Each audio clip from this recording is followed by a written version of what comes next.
Everybody, and welcome to a brand new album review. My name is Jason, and today we're talking about Phoebe Bridgers' new album, Punisher.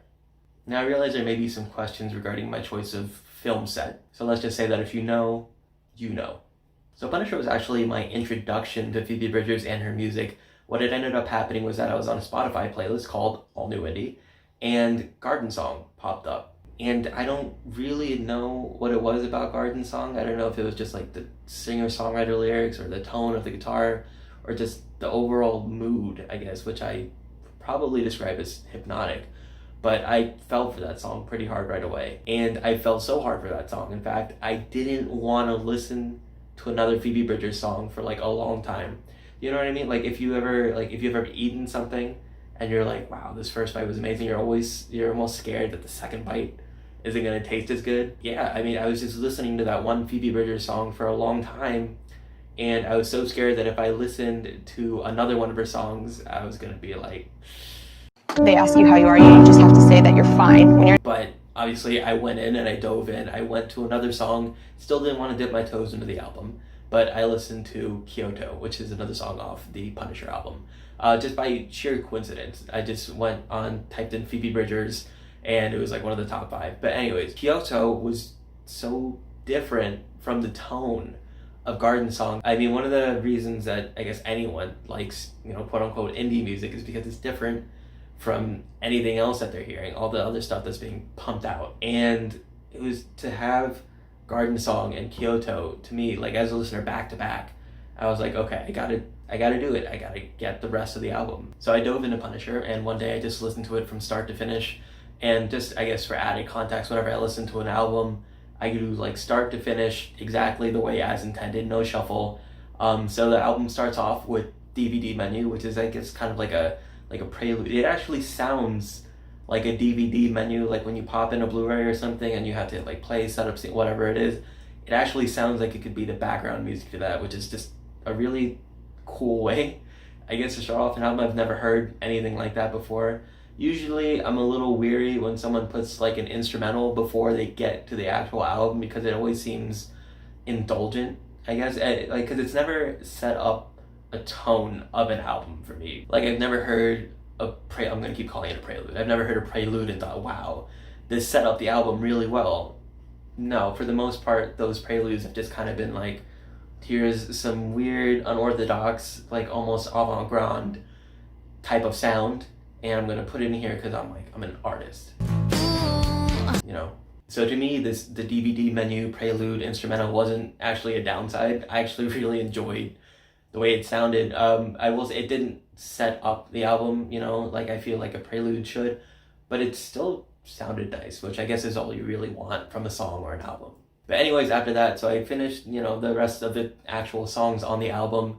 And fortunately and unfortunately, Garden Song and Kyoto still ended up being my favorite songs off the album. So fortunately being that those songs are still really great songs, and I guess like 3 months later, I'm still listening to them by themselves and they're on my own personal playlist.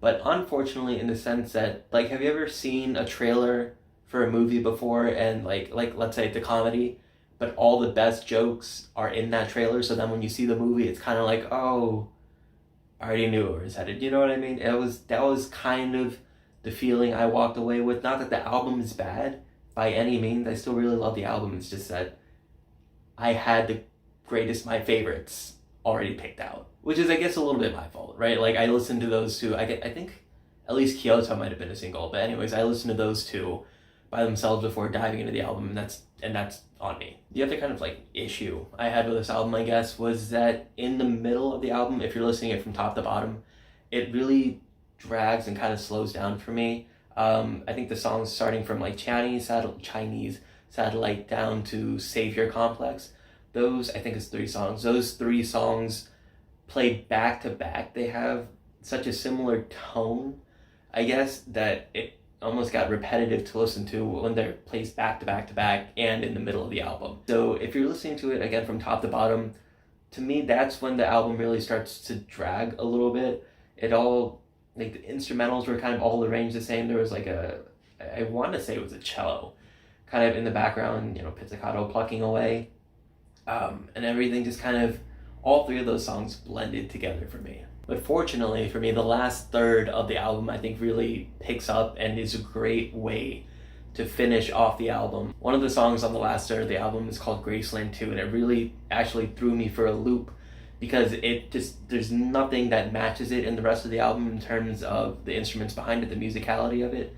Because if I'm not, it's either a banjo or like a mandolin in the back. I want to say it's a banjo, but it's like a banjo almost folk song, like borderline. Do you guys remember this? The band Perry, If I Die Young. I think that was like their big hit. But anyways, it just, for some reason, that song it popped out as like this folk indie song, and I was like, where did that come from?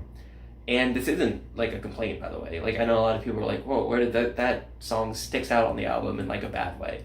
But no, like for a long time I've always believed that, genres shouldn't really have a huge place in music, especially, with indie artists. They're the ones of all people that are supposed to be pushing the boundaries of what we're listening to. But Graceland 2, I guess, appreciated how different it was from all the rest of the songs on the album, especially after that kind of like middle slump. And then right after Graceland 2, we get the last song on the album, which is fittingly called I Know the End.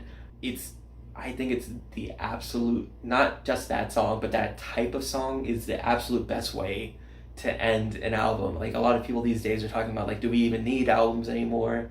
Because especially with things like Spotify around, people just release singles and just listen to the singles. Do you really need an album for like pop artists?